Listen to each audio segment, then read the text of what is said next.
Everyone,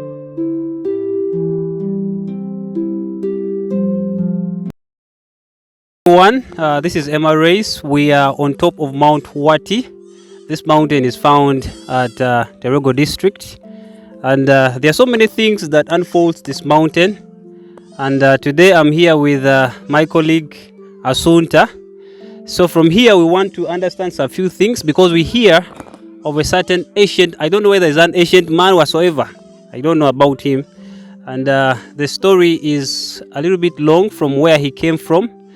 And Asunta is here. She's going to tell us who that man is and how he got here, and probably plus other things that she knows about that man. You're welcome. Thank you.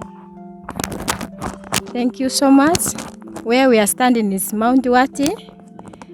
I'm just going to talk briefly about how the man called Panale came to this place. What is the meaning of Banyale? Banyale, Ba is a human being. Yes.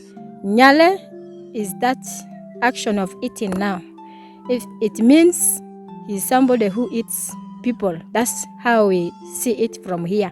Because from the story, it was believed that this man, Banyale, happened to get the liver of a human being that was dropped by an eagle, a flying eagle. So when he got that, he looked at it as a meat. And after roasting it, it tasted so sweet. And he tried to kill other animals to get that liver which is sweet, but he couldn't get it until he had to start getting small children and getting their liver and roast it, and he tasted that the thing was sweet, and it was as sweet as the former meat dropped by the eagle. So from there, people knew him of eating people, because for you to get a liver, the person first have to be killed, and you get the liver from the person. And then when he came here, people were now actually running away from him because he's somebody who eats. You don't want yourself to be given to such a person to be eaten.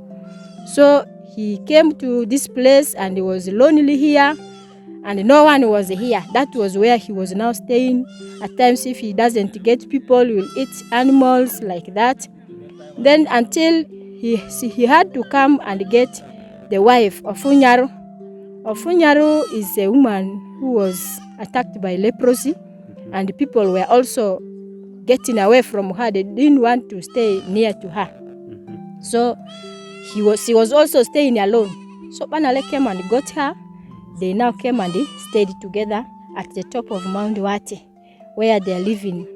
So from that day, they have remained to be the people the Lugbaras are believed to come from.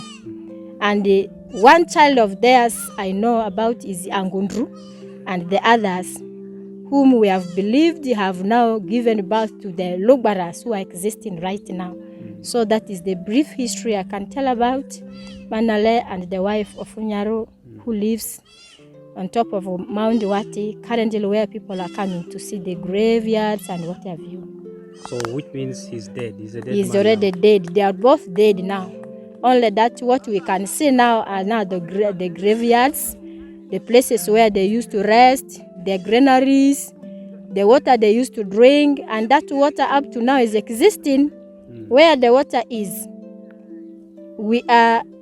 some people came here to explore, but they have got that water has a link direct with the River Nile.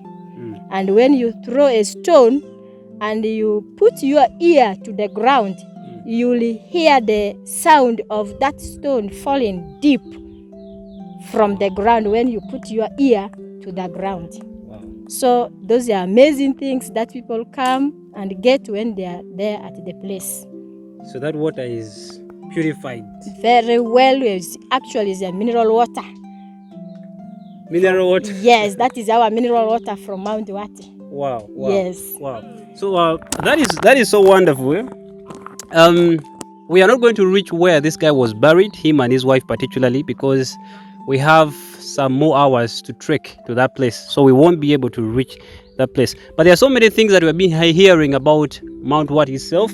And then one of the amazing stories that I got to hear is the fact that there is a spiritual road that connects, I don't know from where to where. It passes through the mountain, and I don't understand how is that. Please try to explain that to us so that we are able to understand about that. It's okay. Yeah. That is spiritual road. We as human beings, like we are with you here, cannot see it with our naked eyes. But there is a scenario where you have heard of this other fall, Oleo, from the other end, that connects to Mount Wati. People who go to Oleo Falls, when they drop there by accident, and you will stay there for some hours, you get yourself also coming out of the fall. They are the ones telling us when you reach there is a road, and it is well tarmacked from Leo up to Wati. Wow. That water I talked of from the top of the mountain there, the road connects it to Leo Falls. And there is a very big spiritual snake. Whenever they want to get where they are staying, they will travel from Leo Falls using their road downwards up to Wati. And when you come to Wati, you want to track them, they also go back. They use the road. So those people who are at times who fall in water, they at times others die there, others don't die, they come out, they have seen it in that spirit. Because when they reach there, they're already with the spirits. So there are very many amazing and worrying things there. That's how we come to know that there is a road down these people are using.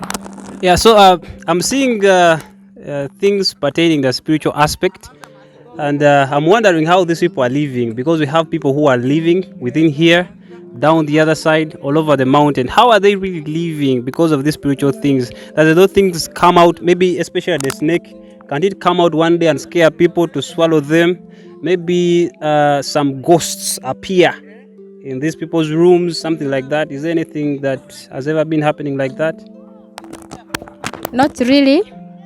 Those spiritual things, they are in their spiritual world. They also do their things like we are doing our own things in the natural land. So they don't disturb anyhow, unless there is any issue. There is something that you are connected with from your ancestral spirit that maybe you are located and they can show themselves for you. But to come and scare people, you run, it is not there. You meet them when they are also on their way to where they want to go. It is not that they come and disturb people. If it was like that, people wouldn't have been living here. Sure. Yes. And according to you, how big is a snake? According to you, or according to your own imaginations? Because the way people express about the snake seems like the thing is extremely big, you know, with beards maybe. You never know. So what is your imagination about this snake? The bigness is not all that like also a mountain, like a huge tree like that, but it's bigger than all other normal snakes. Yeah. That is how we see the bigness. And it is not having beards, but it has yolks. Yolks? Yes, it has yolks.